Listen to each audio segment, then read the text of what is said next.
পরীক্ষা নিরীক্ষা অথবা আত্মতুষ্টিতে ভোগা নয়, প্রথম জয় ভুলে নতুন করে মাঠে নামতে চায় বাংলাদেশ, নিশ্চিত করতে চায় সিরিজ জয়, জানিয়েছেন সিনিয়র সহকারী কোচ মোহাম্মদ সালাউদ্দিন। অন্যদিকে ঘুরে দাঁড়াতে মরিয়া নেদারল্যান্ডস সিলেট আন্তর্জাতিক ক্রিকেট স্টেডিয়ামে সিরিজের দ্বিতীয় টি-20 কাল সন্ধ্যা 6টায়। ৩৯ বল আগে জয়, লিটনের দারুণ ব্যাটিং, সাইফ ইমনদের তাণ্ডব, তাসকিনের সামনে দাঁড়াতে পারেনি কেউ, নেদারল্যান্ডস পাত্তাই পায়নি। সিরিজ কি তাহলে সহজেই জিততে যাচ্ছে বাংলাদেশ? আত্মবিশ্বাস যোগ হয়েছে, তবে ২৪ ঘন্টা আগে পাওয়া জয়কেও ভুলে যাচ্ছে দলের সবাই। যে দিনটা চলে যাবে ওটা কখনো ফিরে আসবে না। সো নেক্সট ম্যাচ আমরা কীভাবে বেটার ক্রিকেট খেলবো, তার জন্য আসলে আমরা কীভাবে নিজেদের প্রিপারেশন নিচ্ছি, কীভাবে আমরা মেন্টালি প্রিপারেশন নিচ্ছি, সেটা হচ্ছে ইম্পর্টেন্ট। ছেলেদের চিন্তাভাবনা, সেটা আমি বলছি ডিসিপ্লিন, নিজেদের ভাবনা অনেক চেঞ্জ আসছে, ভবিষ্যতে ইনশাল্লাহ আরও আসবে।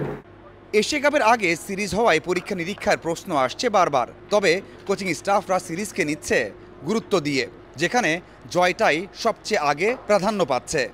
টিম কী হবে না হবে এটা আমরা বলতে পারবো না, বাট যেই আসতেছে যদি কেউ পারফর্ম করে সেটা আসলে টিমের ভিতরে একটা হেলদি কম্পিটিশন আসবে, সেটা টিমের জন্য অনেক ভালো ফল নিয়ে আসবে। আপনাকে প্রতিদিনই ইমপ্রুভ করতে পারে। ইন্টারন্যাশনাল ক্রিকেট অনেক টাফ, প্রতিটা মুহূর্তে আসলে খেলার ধরন বলেন, চিন্তাভাবনা বলেন, চ্যালেঞ্জ সবসময় আসতেই থাকে। তো এখানে আসলে স্যাটিসফাই হওয়ার কিছু নেই।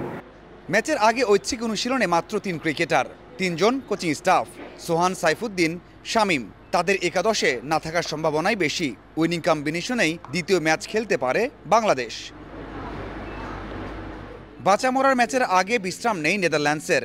ম্যাচের ১২ ঘন্টা পর প্রায় সবাই অনুশীলন করেছেন। বিশ্বাস করি আমরা ঘুরে দাঁড়াতে পারবো। বাংলাদেশের বোলিং লাইন আপ অনেক ভালো, প্রথম ম্যাচের ভুল থেকে শিক্ষা নিতে চাই। দ্বিতীয় ম্যাচেও টস গুরুত্বপূর্ণ, কন্ডিশন থাকবে একই রকম। যে দলই জিতুক নিশ্চিতভাবেই আগে করবে ফিল্ডিং।